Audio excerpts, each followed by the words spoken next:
Welcome to the Ken and Mike Show. Here we are, Mike. It's been 3 years sabbatical and counting, but now we don't have to count anymore because we are on the air. Is it really been 3 years? It's been 3 years.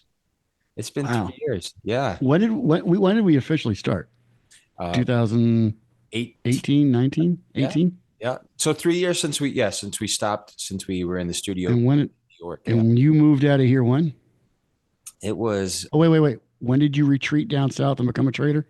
right. Well, I had, the thing is like there's a backstory to that. Yeah, no. When did you become a trader? Well, you were going through the whole transition thing, and I was just thinking to myself, like, well, I'll let him go through his transition process. I'm just kidding. So, no, yeah, I became a trader. I am officially on the Rebel side. Wait. I officially go by they, them. Okay. Oh, sorry, Mister. The transition's done. Can't you tell? Check the past videos. You'll see what we're talking about. All right. So, yeah, it's been a bit, but man, it is good to be back 100%. And there's a ridiculous amount to talk about, catch up on. And even before we just jump into one of our favorite subjects, which is, of course, presidential stuff. And in this case, very, very satisfying conversation that we're going to have in a moment, because it's a very happy moment still. I'm still pondering. And you said we don't like to kick a dog when they're down. I do. But I will say this, though. Yeah, we had a conversation off the air. Yes.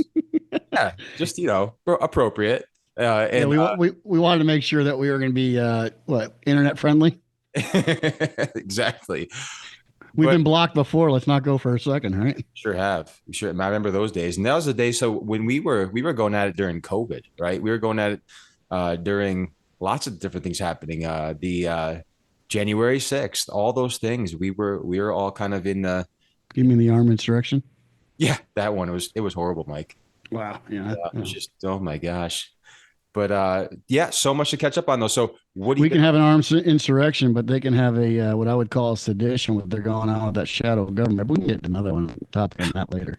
Yeah, we'll jump into the shadow government for sure. I mean, so listen, if you haven't checked out some of our past videos, you certainly can do so. We are on YouTube, and I will put those links up. Of course, they'll be there for you. Follow us, of course, on Facebook, and I believe, Mike, it's every Thursday, 7 p.m.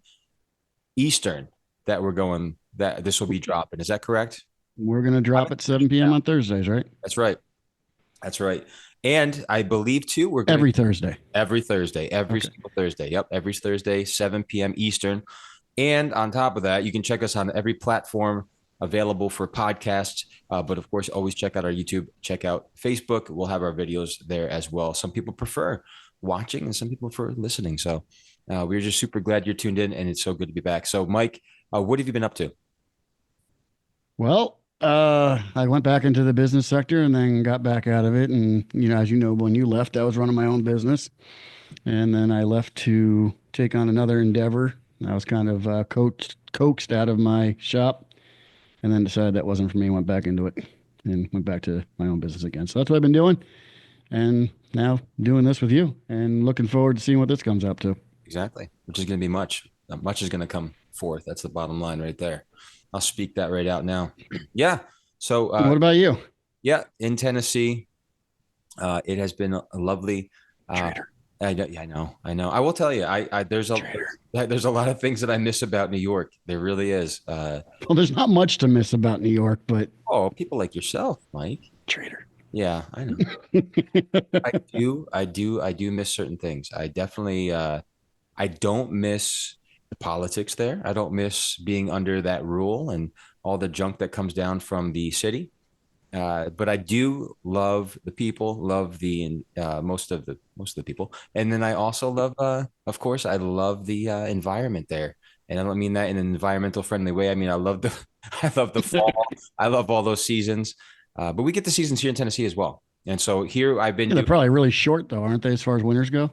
Yeah, not it's nothing like you all get. So we don't get the really blistery. It gets cold here though sometimes. Last year we had I think it was last year, the year before, we had an Arctic blast come through. So it was really cold for like a week. Now, did you guys have any issues with the hurricanes? No, we just not here. Over so on the east side, that came through. They got pretty devastated on the eastern side, and then of course Georgia, Carolina, all those places got really beat up. So you chose the right part of Tennessee to move to. I'm right in the middle, so it's a good yes. Not too many issues with the storms, that's for sure. Awesome. Absolutely. So I got to ask you, Kenny. Yes. Let's just jump right into it. Do it. Let's go. What do you think of the election? Well, I don't have to think about it. What I know about it is that I'm very happy. What I know about it is that everything that I really truly wanted to come to fruition, despite what most people, whatever they want to think about, the other side, the reality is if you can just use a little bit, and I think we said this a lot in old shows too, is if we use common sense, if we still use that today, and if we really think about what America is and what the values have been forever, we are exactly on the trajectory that we should be on, and that's how I feel about the election, kind of in a nutshell. You? For some reason, I feel like we've reset. Yes. I kind of feel like we have, a second lease on life, if you will. And let's not screw it up this time. Um, I- and it was almost, I would have to think it was almost divine in the terms of we had Trump for their 4 years, and it was almost divine that we did not have him for the latter 4 years, and then him coming back in. A couple points to that would be if he had won in 2020, which some are saying he did anyway, but that that being said, if he had won 2020, would we have the team that we're about to see now? Are we going to have the administration that we're about to see now? Especially with the likes of RFK, Elon Musk, and Tulsi there. I mean, that would not have happened in 2020. And That's a great point. not to see that 2020 would have been bad had Trump won the presidency, but I think we're going to see an administration like none ever before. I don't want to say it's Reagan-esque, but maybe even Lincoln-esque, if you will, as far as just a total change of what the country's going to look like. And I think we're going to kind of reset as far as what the government is supposed to look like, and maybe at least that's my hopes are anyway. I agree with you. I love that you said that because it does feel like a reset. I remember back in 2016 when he became president, and the next day, I remember the sky was beautiful, and I was driving home from work, and I'm just like, oh my, there was just like a peace in the air. It was like just a settling, like, oh my gosh, I can breathe again. Like I can just be a person. Like think about it. Who in the world, like think of, like you right now, like you living in your home. Wouldn't it be the worst thing ever if you were just walking around eggshells all the time around somebody that you were always feeling like, oh my gosh, I don't want to step on their toes. I got to be really careful, careful, careful, careful. Oh my gosh, I don't want to offend anybody.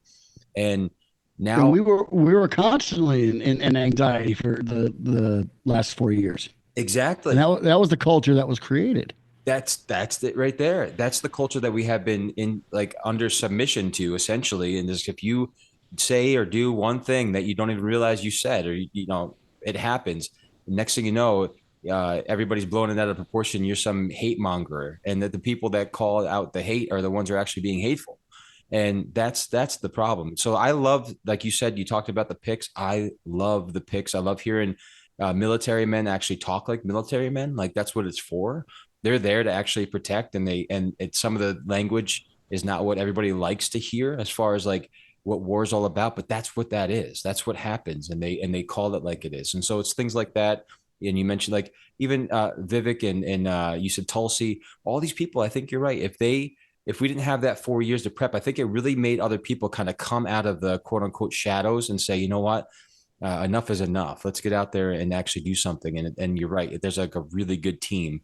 Can we go? I mean, can I go out on a limb here and say that's why I go back to being it maybe even divine, Lord having His hand on this is because we got to contrast what the differences were between 8 years ago and now the last 4 years. Really see a complete stark contrast between liberal ideology and quasi conservative ideology. I would also venture to say the Trump that we witnessed in 2016 is not the same Trump that's going in 2024, 25. Agreed. They're two entirely different people. Now the left won't let you think that. The left will still lean on their fear mongering. I do believe some of them have eaten crow, and if some of them, even like your Chris Cuomo's, have come around and kind of stymied their rhetoric a little bit. But I do believe the Trump that we have now, if you take it from an aerial view, is a lot more in control, humble Trump than we had in 2016. You know, he's still going to be boisterous and he's still going to be the mean tweet guy, the orange tangerine, if you will. But I do think he is not the same guy that you saw in 2016 through 20. I agree with you. And that's the reality right there. Like we're ever changing. And so the left wants to make you think that people don't change. Well, that are opposed to them, that they're always the same people. And the funny thing is the very people pointing the fingers are the same people. They're still touting the same rhetoric all the time. So while the world is actually changing around them, people are becoming better, they're staying the same and they're just trying to make it's almost like they're miserable, wanting everybody else to be just as miserable. And I think you're right though. How can somebody go through fire like that, go through those types of scenarios and those instances and not become changed? Like you and I, like we could talk and I'm sure we've joked about it in the past, right? We like thinking about our past, like many things have happened in our lives that have really made us who we are today. And some of the Mm-hmm. things we're proud of, some of the things we're not, but it doesn't make us the same person as that time. And Right. I think it's a great conversation to be had because like you said, somebody will take a blimp moment from the past of somebody's life and be like, oh, that's exactly who they are today. It's like, actually, that's not at all. And if you did that to every single person, the whole world would be really ridiculously messed up. Right.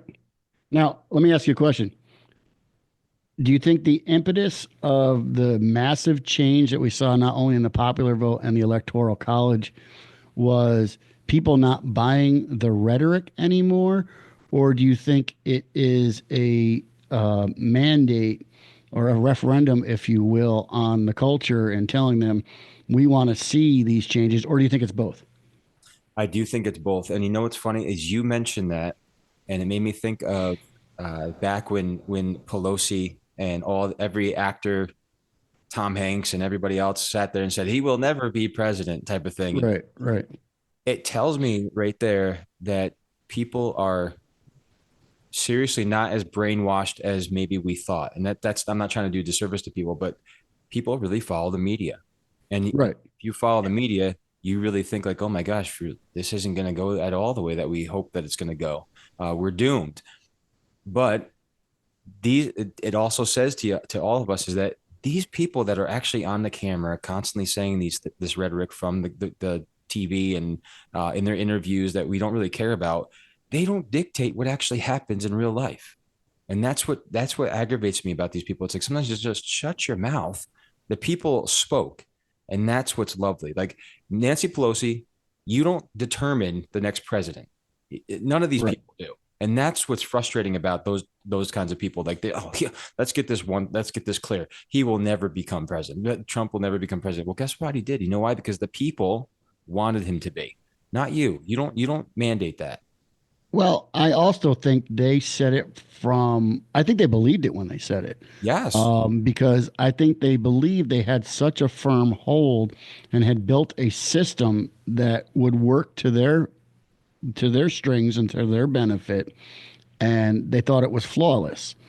And not to push the rigged element of the elections, but Trump was coining the phrase, too big to rig. I think we were able, even if there was any nefarious things going on, and I'm not espousing that there were, but we've gotten it. We had such a big turnout that any sort of, you know, blow up they wanted to do of the election was just thwarted by the mass turnout and the mandate from the American people saying, we don't want this BS anymore. exactly. And it's like what they kept asking people a question, and it was a great question. Very simple. Were you better off 4 years ago than you were Right. And the answer is, if you're honest, is yeah, 100%. So what is it that people are really were frustrated about at that time? I think in their minds, they were being misled and to believe a lie that was just absolutely obviously opposite of a lie, being untrue. And he was not against these communities and these groups of people. He's just simply stating things as he was then, that he is now.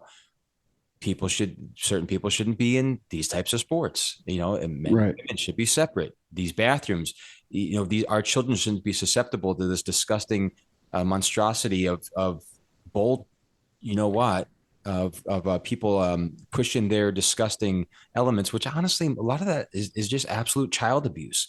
Hmm. And these people are absolute pedophiles, and they should not even be walking the streets. But yet they're sticking up for them and trying to let them rule the roost. And you know what? We've had enough of it. I think the Democrats did a bunch of things wrong that if they had negated a couple of them, they still would have had a valid shot. But I think they've gone so far in every wrong direction that there was no coming back from it. Now, when I say Democrats, I don't mean, our brothers and sisters and friends and everybody that vote democratically. When I say Democrats, I'm talking about the Democratic Party. Mm-hmm. So this is not any attack on anybody that I'm friends with and that we love. But the problem is one, the rhetoric that they spewed out that the American people see on every legacy media channel. I mean, they did this in 2016, where they said all the way leading up to the election that Hillary Clinton was massive points ahead. And they allowed us to believe that during this election that Kamala was in a dead heat with Trump. And both times they knew better. You can't tell me they didn't know better. You can't tell me they didn't have the data in and the pre-polling going on that was telling them the exact opposite. Because both times they were, hugely wrong. I mean, terribly wrong. And this one just proved to be, because they were saying it was a dead heat and we blew them away. In 2016, they were saying, well, Hillary was up by like 12, 8 points at certain times, and it was nearly a dead tie, but we won the Electoral College. So they're believing, and the fact of it is, you and I both know very well educated people that will buy everything that is spewed at them from legacy media. Yeah. That it doesn't matter. Critical thinking goes out the window when it's on the news. Now they all want to believe that, oh, we're independent thinkers and there's we don't believe everything they say. But it's funny when you get into an argument with them, the only talking points they have are the ones that are fed to them by these left-leaning legacy media outlets. 100%. It's disgusting, and they can't even hear themselves when they speak. Exactly. And I love it when you get the people that go around and ask the questions on the streets. And it's hilarious. And when they ask, like, so who are you voting for? Oh, Kamala. Why? Because I think that should be a good president. That's a woman.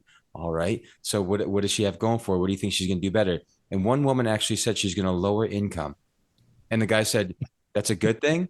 And she said, yeah, that's a good thing. And he just started cracking up. I think he just walked out. I'm like, how does that make any, like, that's what I'm saying. I'm like, what is that? Who's that helping? You want your income lower? Don't you want an income, and don't you want taxes lower? So it's just things like that. And again, you don't have to be a rocket science. You don't have to be go to school for politics. You don't have to be an economist to recognize and feel the weight of the economy, the inflation, the honestly the culture shift, the things that are really affecting our children, the things that are affecting us just by going to the grocery store. I mean, that right there says everything. So you have to say to yourself, and on top of that, oh yeah, and on top of that too, jobs. So what is so wrong about bringing jobs back to the United States and using our own resources? Well, the people that are really big in the environment are going to say, well, it's because we need to really protect. We need to protect. We need to protect. But we're using other people's resources. Why wouldn't we use our own? So you hate America, but you don't care about using other people's resources. So why don't we use our resources too, since you hate it so much anyway? So the point is like all this bull crap. And then I won't even get into the whole wind and solar stuff. We already heard of all of that. I mean, Trump actually, and also JD Vance on Rogan did a great job of kind of touching on those subjects, and they did a really good job of that. The other thing is, um, the the reality of knowing that we are going to have somebody in there that's competent, that we don't have to worry about uh, him losing his train of thought, tripping over himself on the beach or falling off a bike, all these types of things. And on top of that, having a vice president that's competent as well, that speaks fluently English and not jibble jabber.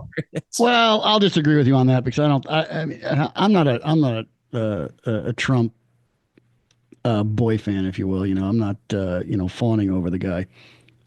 But I, I think his vocabulary is pretty limited.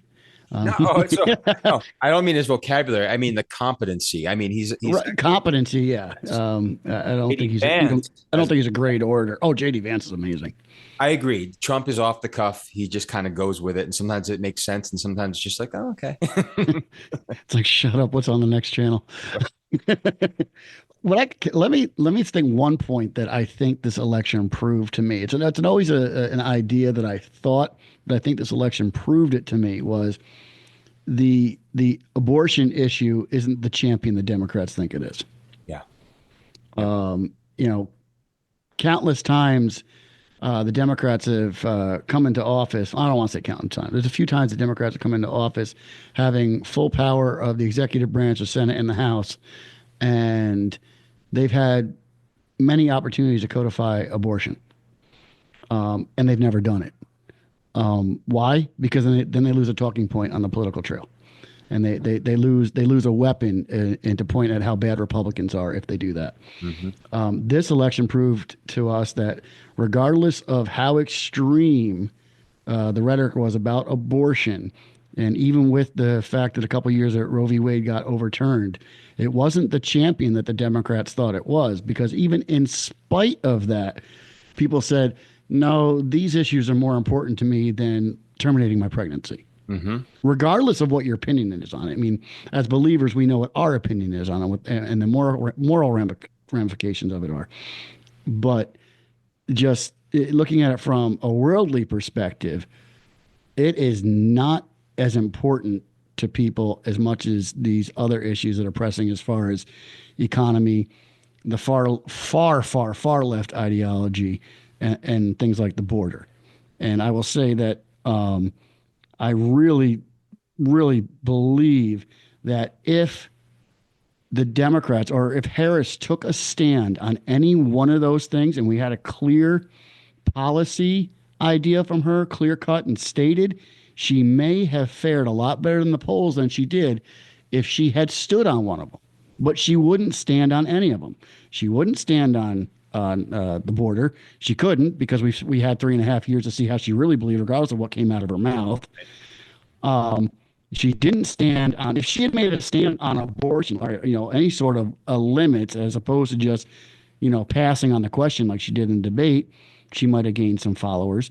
And then finally, if she had said, other than I want to put price gouging legislation in on grocery stores, as opposed to actually showing us real ways she's going to fix the economy, people just said, we're just tired of it. And my argument's always been, and I have someone in my life who's fairly left-leaning.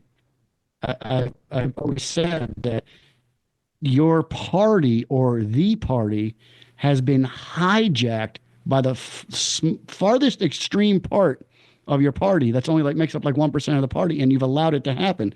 That's why you have RFK, who is a Democrat. That's why you have Trump, who originally was a Democrat. You have Elon Musk, who is a admitted, confessed, card-carrying Democrat.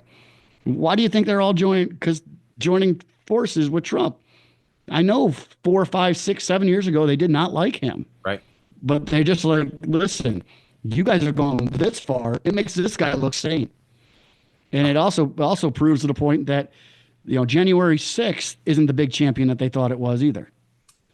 Because how quickly that got thrown out of people's minds when their pocketbooks are hurting and when we're being inundated by however millions of illegal immigrants, they just found out what's important. And now it'll be really interesting to see who on the left is going to say, you know what? They're kind of right. What can we work with them on to show our people that we're not as crazy as they know we are? Right, exactly. And I think I've watched some interesting. Was it they had essentially they were asking tons of kids, or not kids. They were adults, and I would say university students. I forget where this was, but they were asking them specifically about January 6th, what they thought about it. Does it affect them at all? And the overwhelming answer, I don't even know if I had heard an answer other than this, was that no, it didn't, and it didn't seem at all like the media played it up to be. And these Right. people weren't very. I mean, it wasn't. They were not unintelligent people. They were just ignorant about the whole thing, but they knew that it wasn't as big as it was made out to be, and it wasn't, Mm-hmm. obviously. But the reality is that the left wanted to play that as big as they possibly can. Again, neglecting the Antifa and the Black Lives Matter groups and all the things and burning down buildings and all these other things that were looting and they were just peaceful protesting. Those are the things that it's just like that was 1,000 trillion times worse than touching the Capitol. Like people really want to say like, well, they really, I think that one lady said that, well, they hurt the Capitol. No, they didn't hurt the Capitol, that at all, actually. There's a lot more to the story than that there, buddy. But Well, I that's had an argument with somebody about the Capitol thing, the riot. How they're saying it, it was armed, and here's all the records of that it was armed. And sure enough, on the government website, it lists, all the people that were arrested were being armed. But, people had sticks on them, so they call them armed. People had a big flashlight on them, so it was considered armed. Now, yes, there were people that had axes on them, and there were a handful of people that had firearms on them. Legal, I don't know, but when I think armed insurrection, I'm thinking, people are coming out guns blazing, and it really. I don't want to get off on a tangent, but the whole thing that annoys me about even using the term insurrection is an insurrection is going in there trying to replace a government. You have something to go in there to replace it with. They didn't go in there to replace it with anything. So that's not an insurrection. Was it them trying to mess with the results of an election? It's a stretch, maybe, but it wasn't an insurrection. exactly. And actually, it's defined in I believe it's in the, oh goodness, in Declaration of Independence, I believe it talks about insurrection. And yeah, exactly as you define it, it is nothing like what they described it as. They want that. That's why they use that word. It shouldn't even be called that. It should be just Right. called, hey, honestly, compared to what we've seen on the left, it was a peaceful protest. That was an actual peaceful protest. Exactly. But But they'll never make that distinction. right, And the veins that pop out of their forehead when you try and tell them January 6th is not as big of a deal as you think it is and how the media has made you believe that it is. Oh, no, it's not. I've done my research. By who? Where'd you get your information from? The, the left that wants to push a narrative that tells you that, Trump was trying to overthrow the government. right. I don't buy it. And that annoys me that people can't critically think enough to look back on it and go, all right, it's not what it was. In the moment, you can define it anything you want it to be because of all the camera angles. But looking back at it, however many years removed, it was nothing compared to the many historic events that have happened in this country that would rise to the level of maybe calling something an insurrection or a revolution or a civil war. Exactly. That was just people that were angry and trying to have their voice heard. Exactly. And which the left says is totally okay. So, Right. but it's, I guess it's not if you're not on their party, but exactly right. And then here we are. So the great thing is, as we mentioned earlier, all that little fluff that they placed in there so that people could hopefully catch on to it, it didn't catch.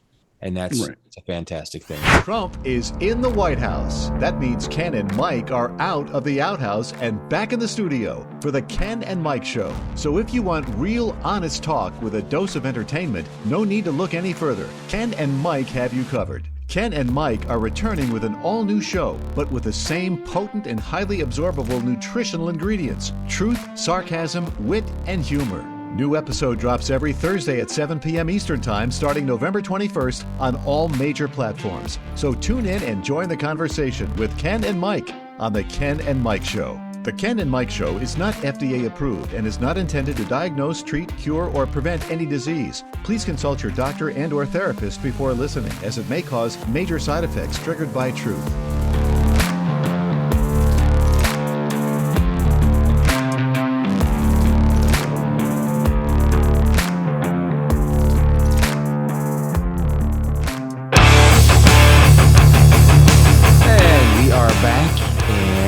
As you saw in that video, every Thursday, 7 p.m. Eastern, is the Ken and Mike Show. And on top of that, I believe too, Mike, that we discussed that we are going to do a live one. We're going to attempt to do a live one at least once a month. I think that's going to be our goal. Right. It's going to be great. Just like the old times. But be sure to check out our YouTube, the Ken and Mike Show on YouTube, Ken and Mike Show on Facebook, the Ken and Mike Show on Twitter, the Ken and Mike Show on every major podcast platform you can think of. We are there for your listening pleasure. We should let our listeners have some input on that and say exactly how we want to do it. Do we want to do the old format where there's a call in, or do we want to bring it into the live meeting and put everybody up and we have an open discussion? We can do the live meeting, can't we? Where we see their comments. Yeah, I think we should do that. Or even bring them in onto the split screen and have everybody join if they want to, and just as a discussion. Only we have the power to kick them if they say something they shouldn't be saying. Well, that's something that we don't agree with, Mike. Oh yeah, well, we can. Even if they're right, we can do what the left does and just silence them. Yeah, exactly. I don't like that you're right now, so I'm kicking. So yeah. So we were, like I said, definitely give us your feedback, everybody. It's so good to be back in the saddle, as they say. And and we're still working out the kinks, so it'll get better and smoother as we get back into the flow of how we used to do things. Exactly, 1000%. We are, of course. I'm on the Rebel side. Mike is on the old Yankee side, but I'm originally a Yankee, so don't think anything else there. So we think it anyway, Ken. So, but it's cool. We get to get a little different perspective. So you're essentially speaking out of the belly of the beast over there. I know that Kathy Hochul and a lot of some of the things that did get passed in New York, unfortunately, I think it's great that the states have control of certain things. It's horrible in these situations. I know that there were some things passed that you all are pretty unhappy about. What were they? I have no idea what you're talking about. Wasn't there a proposition something? And was there something about abortion as well? Wasn't there some things that I read the proposition, proposition 1 that was, and I don't know enough about it. Didn't research it enough. But I know there's quite a few people in my circle that weren't happy about it. And they believe the language leaves it open to interpretation of taking power away from parents, as far as sexual identity or gender identity for students in school. And things of that nature. However, when I read it directly on the New York State.gov website, it says, of course, that's, I'm sure they never can lie to me, but it says directly on this will not do that, but we'll see. If I don't know, I didn't do enough research on it, and look at me. That's fine. You can judge me that, I went to the polls without doing my research. But if I don't know something, I won't.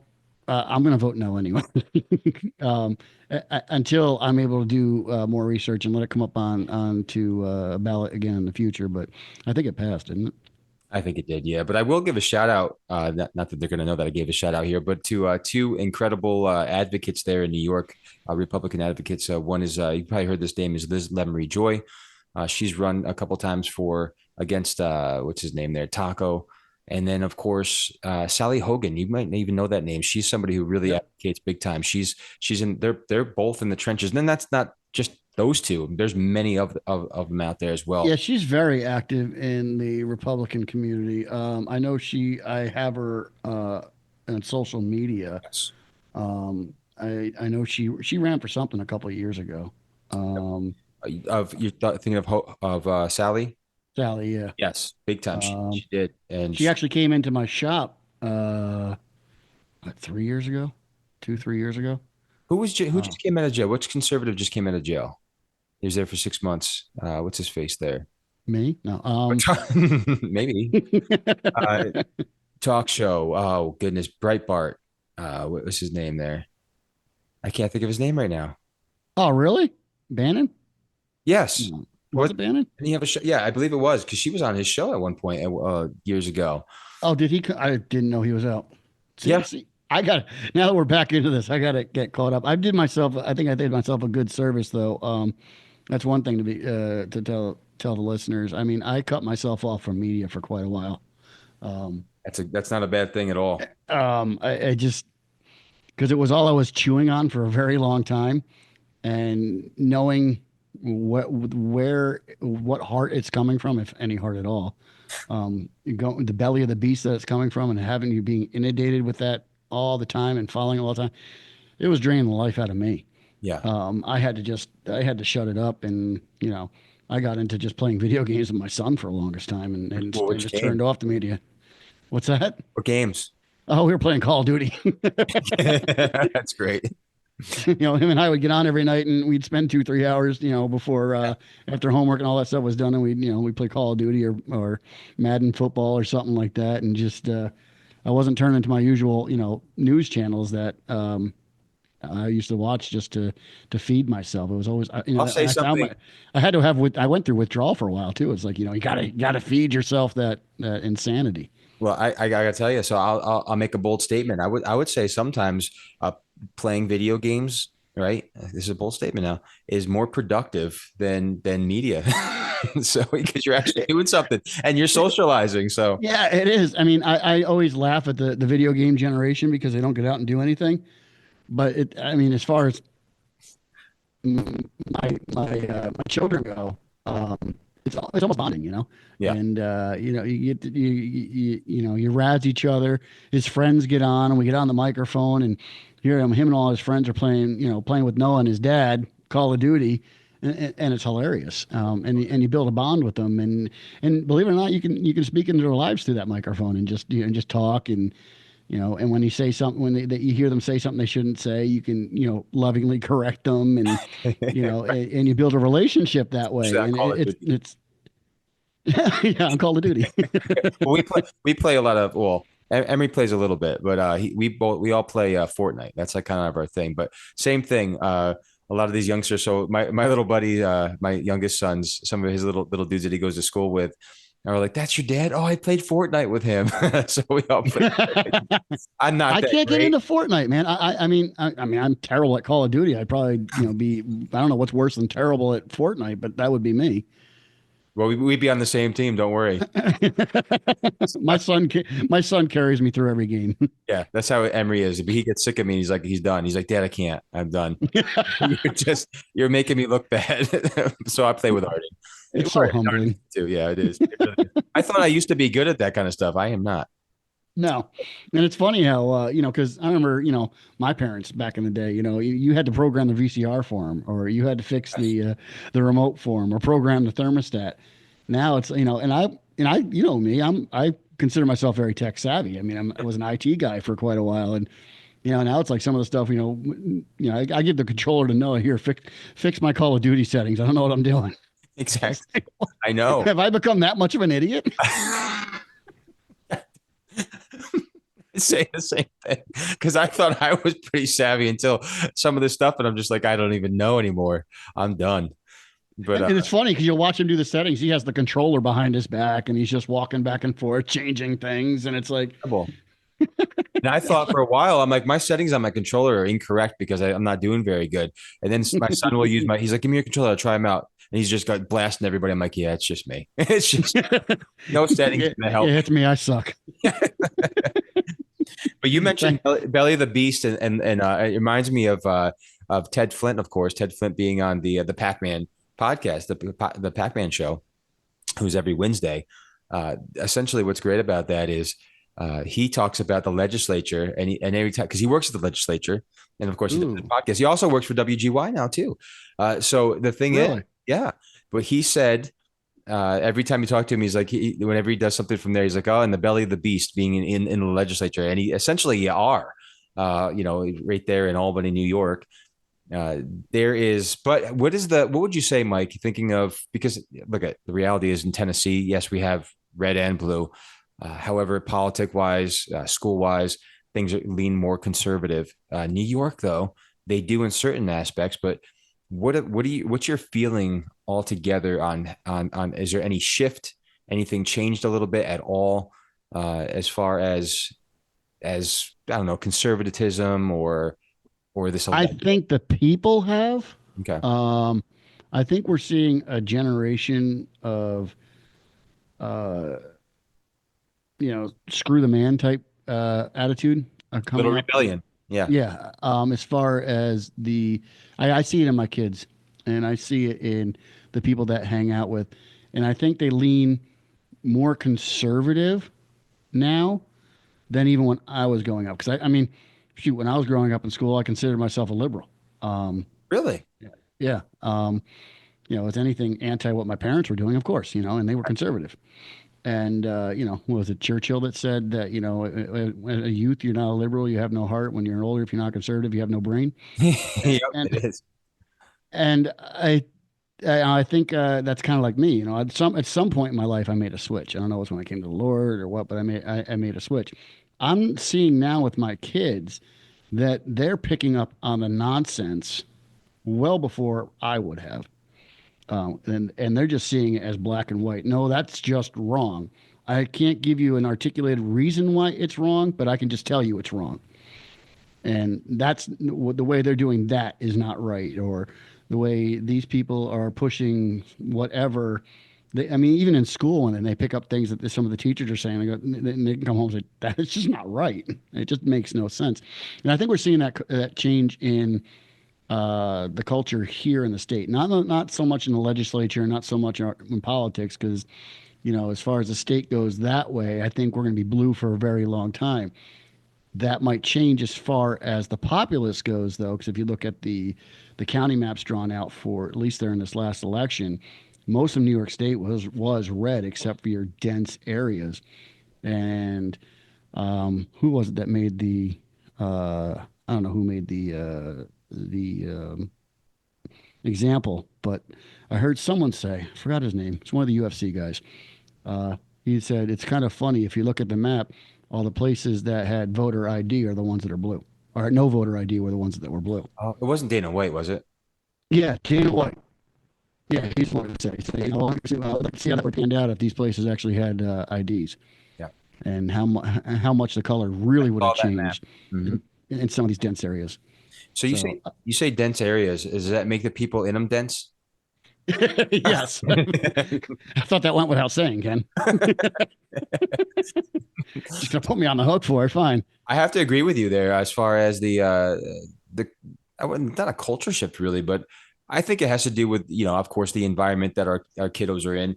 I would say the kids obviously hear me uh, get on my soapbox all the time. So essentially, they kind of, but thankfully, they're not rebellious towards what I say. They really always are asking me, Dad, what's going on? And they could feel it. They're like, Dad, you know, Trump needs to win, Dad. We can't have her in there because they know what she was carrying. They know all the baggage Right. that was there. Baggage Yep. meaning what the implementations are, what they were actually fighting for. And my kids they're young and they have a sense of what morals are, right? So, and what Right. values are and what affects everybody as a whole, not just one group of people. So people can say what they want about our president, but the reality is he's the president for every single person that's in the United States. So any good thing that he does with the economy, any good thing to bring down your taxes and lower your income, excuse me, not lower your income, like the lady said, rate, Wow. You're help your biting into it, income, huh? bring jobs here. You can say what you want, close the borders to keep you protected. And I think you probably heard. So the person that he put up there in charge of the border, this guy knows what he's Oh, talking Homan. about. Yes. He's amazing. He's Thank you. amazing. Yeah. Don't you? He's gonna tick off a lot of people, but that's exactly what we need. But did you hear what he said? The one thing he said, he goes, and he put the facts out there.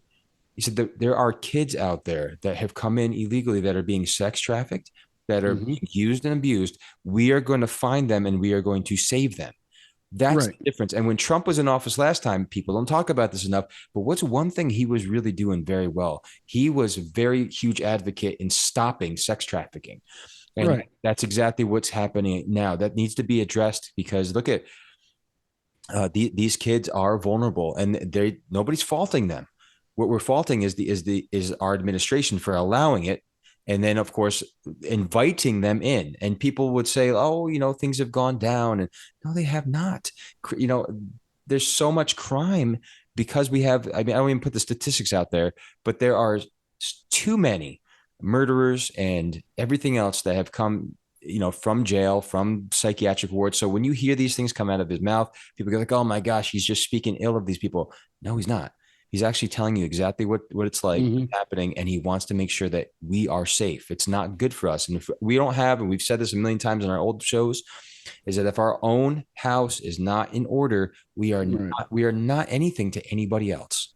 Well, that's my big problem with the whole border issue. We have enough problems of our own here. We have enough perverted people. We have enough criminals. We have enough murderers. We have enough drug addicts.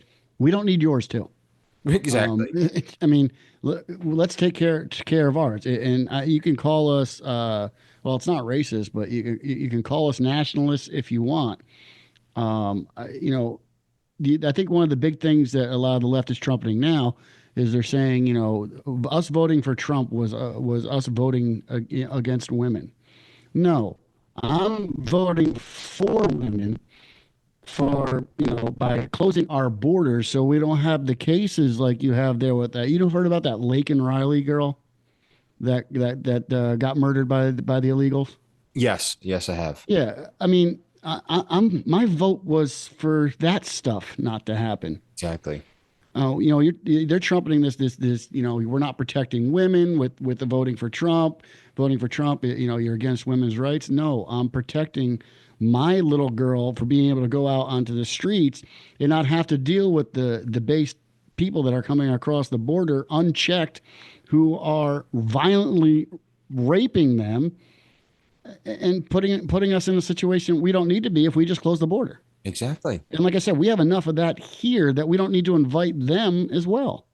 Exactly. So that poses the question, though. I mean, maybe it's obvious to us, but what really is so wrong with having a border? It's not closing it off. It is essentially closing it off, but it's not saying you can't come here. It's never saying that. Yes. It is literally going by what our laws state. Well, it's like coming through the right channels and the right port of entry, as Homan said, and I agree with that. But the problem is they're not saying it, but saying it at the same time is, oh, we're open borders, we need to be welcoming. No, you just want to create another voting base, is what you want to do. And let's be honest about that. That's not a conspiracy theory. That is the truth. Mm-hmm. And you have, I think, I don't know, and you can correct my numbers, but having 13 to 20 million people coming over to this country undocumented, you're hoping that since you're going to give them the food card and the cash weekly and all that stuff, that you're going to create another voting base. Because let's face it, they're losing the African American vote. And by doing that, they're no longer having the cradle to grave Democratic voting bloc that they've always had. Now they got to create a new one. And that was the hope by just letting the floodgates of the border open up to create this new voting base, which is now backfiring on them. Exactly. You're exactly right. So speaking of states, speaking of all these different things, Mike, I'm going to go ahead and play this video. I want to get your reaction on this. And I know that you probably are familiar with this. I am a bit too, but so thinking about the statements from a CNN host and also this Oklahoma guy, that I want to hear your thoughts on this. And of course, those who are watching, go ahead and put your comments as well. Love to hear what you think about this as well. So does she know her stuff, or does he know his stuff? That's going to be the bottom line. So bear with me 1 second. I already know the answer. Look, I've continued to hear the gaslighting from the left, and frankly, even from this network, pushing lies about what's going on across America. President Trump has a clear mandate. He wants prayer back in school. He wants radical leftism out of the classroom, wants our kids to be patriotic, want parents back in charge with school choice. I'm not going to take the bait on what you said about gaslighting from this network on this. I'm asking you a specific question. Where is your authority specifically coming from? I appreciate you pushing that left-wing narrative here, but here's the reality. It's not a left-wing narrative. I'm literally talking about a petition that parents would sign that's gotten more than 14,000 signatures that have raised this issue. It's pretty clear on religious liberty. Look, CNN doesn't have to like it. Left-wing activists don't have to like it. I'm just talking about facts. It's not my opinion. Document. The Bible is a historical document. You can't rewrite history, okay? And everyone who signed that list, everybody suing me, they're the same people that want genderqueer and flamer in the classroom under the guise of... That's not necessarily true. You are painting everyone with a broad brush. So then that's awesome. I didn't catch it the first time I heard it. Did he say flamer? I think he did. So, wow. Kenny, it's awesome that you bring this up. And it kind of correlates with some notes that I had written down. I know you're familiar with Charlie Kirk. Oh yeah, I met Charlie. And that's right, you did. I think you sent me a photo of that. But I was watching an excerpt from him. So the statistics I'm giving you are from him. But I'm sure this can be verified from other sources if you don't want to take Charlie Kirk's word for it. Not seeing. But it's funny that you're bringing this up because I wrote this down prior to the show and I wanted to find a way that we could, fit this in and it fits right here. 9 out of 13 states at the founding required you to be Bible-believing Christian and in order to serve our government. 13 of 13 required a declaration of faith.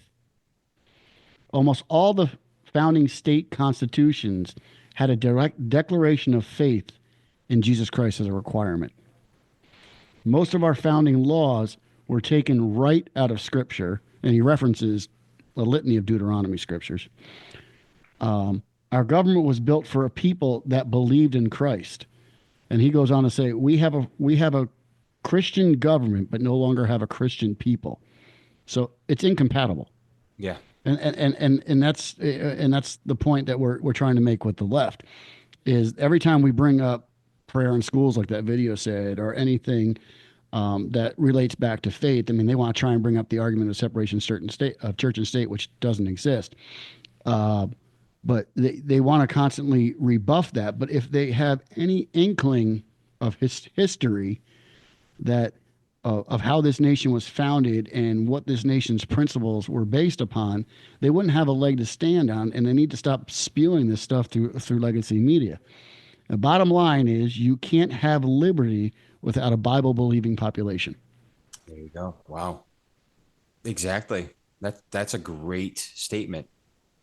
And that should shut up. And the thing is, as much as that guy was arguing back with her, is we need to have people that like your Charlie Kirks out there, who are, and I can't even begin to put myself anywhere near the tier of intellect that man has, but we need to have people to be able to speak up and be able to articulate these facts just as eloquently and quickly back to these people that are spewing this hate and this evil on these legacy media channels. When does it stop? And I think it's kind of funny that it is stopping because, I mean, Trump's not even in the White House yet, and you're seeing all these things change. I mean, do you know that, Charlie Kirk's and all the media outlets that were online covering the election far outpaced viewership than the actual outlets did themselves. And MSNBC only had like 500,000 viewers, but yet, the live stream ones online had millions. And it's now I hear MSNBC's up for sale. Yeah. Oh yeah. CNN hosts might be let go. There's a lot of things happening. And I think it was Dan Bongino had the most viewers ever. He beat whatever the record was for viewership on the night of election on Rumble. I have to give Republicans credit that they beat the Democrats at their own game this time, because the Democrats usually leading up until this election were all into the media outlets. They were all into the social media outlets, being able to get their message out. Republicans, I think, won this time because they went directly to your podcasts and they went directly to your TikToks. And they went to where people were getting their media from. And it's like the Democrats did an about face and started putting all their money into celebrities and into all the television outlets, which aren't producing like they're used to. And I think the FCC probably is having a heart attack too, because they can't regulate this stuff the way they regulate, the on-air stuff. Oh, so yeah. I really find it amazing that the Republicans kind of beat the Democrats. Exactly. And it just tells you right there that no matter how high on the spectrum you are as far as Hollywood elite goes, that doesn't mean anything to the American people. And I'm glad that people looked at that Avengers pose there with everybody standing there and posing for Kamala and realized, like, you guys literally are actors. You're not real superheroes. Don't care about you. And Like, I think that they've used that model for so long that people now see it for what it is just showmanship and empty rhetoric. I think 10, 15 years ago we kind of did care what your Angelina Jolie's and your Bruce Springsteen said and stuff like that, because we thought we were one of them. yeah, But I think that these many outlets of media that we have now is really able to rip the mask off a lot of these people, and finding, especially finding out what some of these people are involved in with Diddy. That just it ripped everything off, and now we're just looking at people that they're fake, they're not like me, and regardless of how high of a pedestal that these people put themselves on, we don't care anymore. We exactly. just we just don't. The fact that you don't have to go to the movie theaters now to see a movie, you just wait, a week after it's released, and it's now directly on a streaming service. They're irrelevant now, other than putting a smile on our face, maybe on a really cheaply made movie. But then we watch their movies, we got to watch all the input of the rhetoric being put into the stuff that we watch. So Exactly, and it just tells you right there the media outlets on the conservative side. For example, not going to give them all the credit, but do you think about Matt Walsh and what he's mhm. done for what is a woman, and then also the Am I a racist? yeah. So I still want to see that. you haven't seen it? I haven't seen it. Okay, I'll hook you up. But the thing is though is that it's so ridiculous. And the thing is, he's not an actor. He didn't go to media school. He's just a podcaster. Hmm. It just tells you that the ways of old of becoming this incredibly, the most amazing whatever, which is still something to say about that. People really want good content. People really want Hmm. some truth, and people are sick and tired of these people inputting their own little junk Well, in there. So I think, and I'm hoping I'm right by this, and I'm hoping I'm proven right by you're this. usually right. So Um, I think we're seeing now that we can get our information, our news from so many different locations that we're not pigeonholed or funneled into the old ways, because you used to only be able to get it on your ABC, CBS, NBC local news channels. There was only one place that we could get our information from, and that was the idiot box in your living room. But now we can get it from anybody that has a camera in front of them, and has a computer. And I think now by doing that, the left has lost their anchor, if you will, lost their only, they lost where they're able to feed information to us at, because now we can get it from anywhere. We're no longer sucking off the liberal nipple, if you will. Now it's just we can go anywhere we want to, and they can no longer have that foothold on us. right. Sorry, wrong analogy. I apologize. Yeah, of course, being visual creatures, it's like, what does that look like? A liberal nipple. Oh my gosh. You can Oh, edit that out later, I guess, if you want.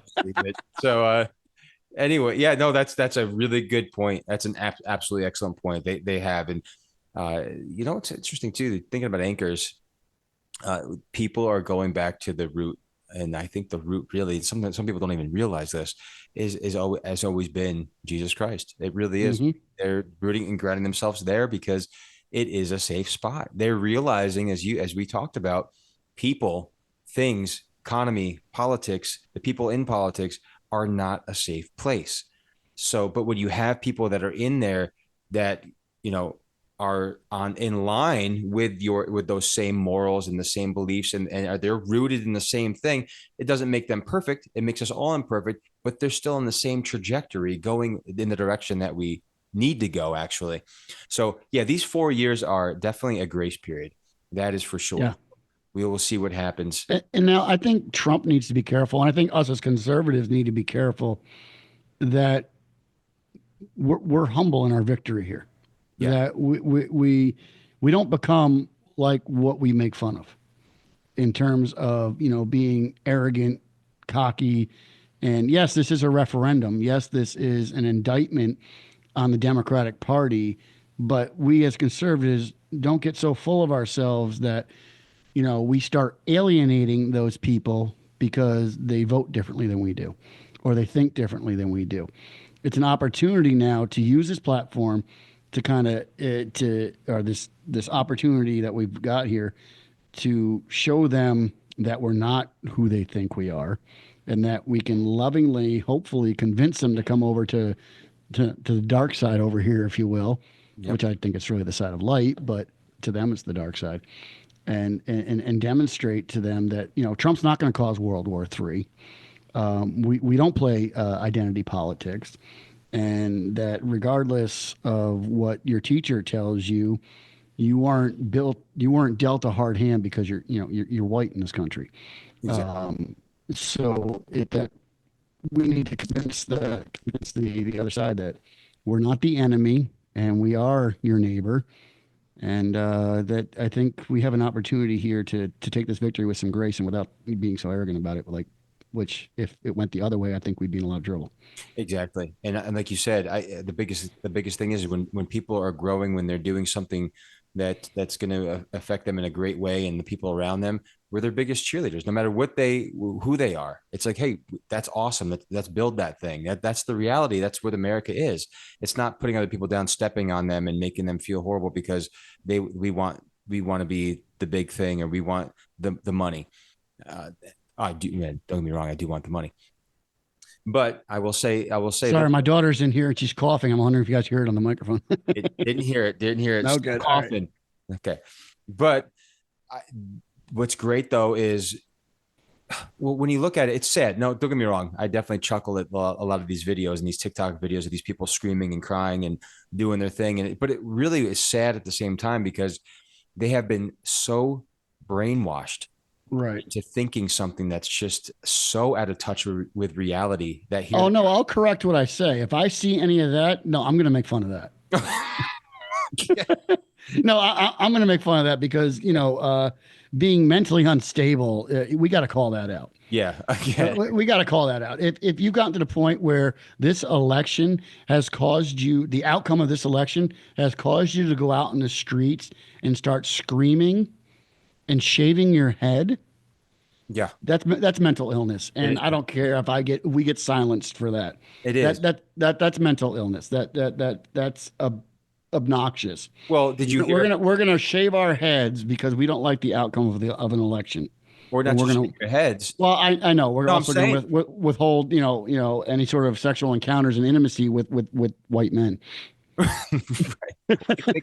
They can stay away from us. But here's the thing, though: Don't do me any favors. did you hear about it was it's some renowned, I would call it, don't want to say renowned, I don't know who they are, some transgender person, activist, author, his wife or whoever it was, killed Yes.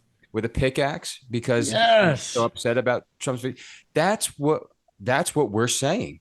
That is insane. If it was the other way around, I would have been totally unhappy about. I read one where also a father offed his kids and his wife, then himself, because of the outcome of the election. Yeah, that's what I'm saying. Why? Exactly. So you and I, if it went the other way, we would be not happy about it. But guess what? When Obama, Well, in when Obama won, 2020, it went that way. right, and also with Obama, it went that way. And honestly, what did we do? We still lived our lives. We did the right thing. We still stood our ground, but we still loved people. We didn't go making TikTok videos or things. I didn't see a single person, and now there's always going to be an extreme case, but not to the level that we got going on with the left. But I didn't see a single person when Biden won go out there and start, off their family off or taking their family out because they didn't like the outcome of an election. Exactly. Nor did I see them getting on their knees and screaming in Times Square, with bawling and ripping their clothing. I didn't see that either. Exactly. But we did see it the other way, and that I will make fun of. That I'll stand by. I'm not going to make fun of the people that live in my community that aren't happy that Trump won, but I will make fun of the person that's sitting there, making those antics, doing those antics. I'll make fun of the lady that you're familiar with the area. I posted about this a while back, but Price Chopper near where you used to live and where I live, Yep. There was the Mark Molinaro sign right across the street on the property. And I was literally pulling out of there one day, and there was a woman going crazy on the sign, kicking it, beating it, literally yelling at the sign like it was a person. And I kid you not, Ken, I stopped in the middle of Route 66, and I rolled down the window. I said, "Are you okay?" And she just started going on, "You don't know what he's done to me. You don't know what he's done to people. I have a bone to pick with him." I'm like, "Well, the sign didn't do a darn thing to you." And I should have made her TikTok famous, but I didn't. Did you call the mental health institution and see if they were able to assist? No, I did not. I just laughed as she put her signs down in front of it, and then I went out there later that day and I saw that somebody removed her signs, and then put a big private sign on the property saying your signs aren't welcome here. It's incredible. It's insanity, man. Insanity. Mike, we've got about three minutes ish left. So okay, in saying this, so a couple things, everybody.